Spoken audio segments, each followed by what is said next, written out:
یہ علم خالی حدیث نمبر اتنے، آیت نمبر اتنے، اس کا نام نہیں ہے. یہ علم ایک نور ہے، یہ علم ایک تقویٰ ہے، یہ علم ایک محبت کا سرچشمہ ہے، اس کے آداب ہیں.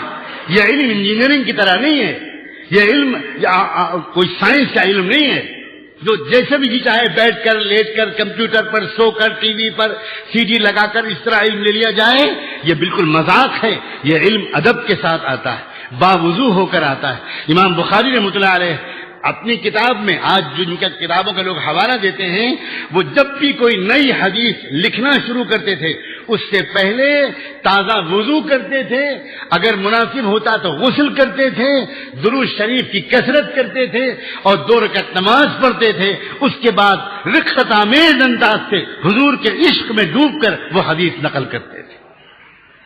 عبداللہ ابن مبارک رحمۃ اللہ علیہ بہت بڑے محدث اور امام گزرے، بہت بڑے محدث گزرے. 40,000 لوگ ان کے ہاں ایک وقت میں درس میں شریک ہوتے تھے.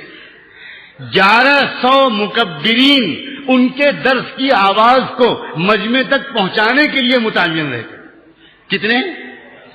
1100. وہ کوئی چیز دہراتے تھے، ایک حدیث پڑھتے تھے تو سامنے کا جو ان کا شاگرد تھا وہ اس حدیث کو پڑھتا تھا، تو پھر پیچھے کھڑا ہوا ایک شاگرد وہ حدیث پڑھتا تھا، پھر وہ شاگرد ایک حدیث پڑھتا تھا. 1100 آدمی اس حدیث کو دہراتے تھے تب پیچھے تک آواز پہنچتی تھی. لیکن اتنا بڑا امام جب اس کا انتقال ہوا تو کس حالت میں ہوا؟ جب وفات کا وقت قریب آیا، آخری وقت قریب آیا، تو عبداللہ مبارک رحمۃ اللہ علیہ نے اپنے بیٹے سے کہا، بیٹے مجھے بستر سے اٹھا کر زمین پر لٹا دو، مٹی پہ لٹا دو. بیٹا حیران رہ گیا. بیٹے نے کہا، ابا آپ کیا کہہ رہے ہیں؟ بار بار ابن مبارک نے کہا، بیٹے تم نے زندگی میں کبھی میرے کسی بات کو کبھی ٹالا نہیں ہے، امید ہے کہ میرے آخری ورق کی اس بات کو بھی نہیں ٹالو گے. بیٹے مان جاؤ، مجھے زمین پر لٹا دو. بیٹے کی سمجھ میں نہیں آیا. بیٹے نے اپنے باپ کو ان کے کہنے کے مطابق مٹی پہ لٹا دیا.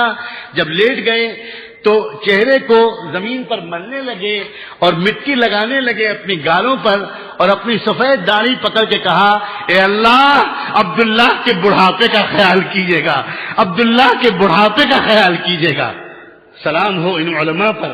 انہوں نے یہ نہیں کہا، اے اللہ میں نے زندگی بھر دین کی محنت کی، زندگی بھر حدیث کی خدمت کی، زندگی بھر آپ کے دین کا اتنا کام کیا، آج اس کے بدلے مجھے مغفرت کر دیجئے. کبھی ایمان والے کو اپنے کسی عمل پر امید ہی نہیں ہوتی، اس کو امید ہوتی ہے تو صرف اللہ کے رحم سے امید. لوگوں دین کو سیکھنا ایسے علماء سے چاہیے، تقوی والے، اتباع سنت والے، تہجد اور نفلوں کی پابندی کرنے والے.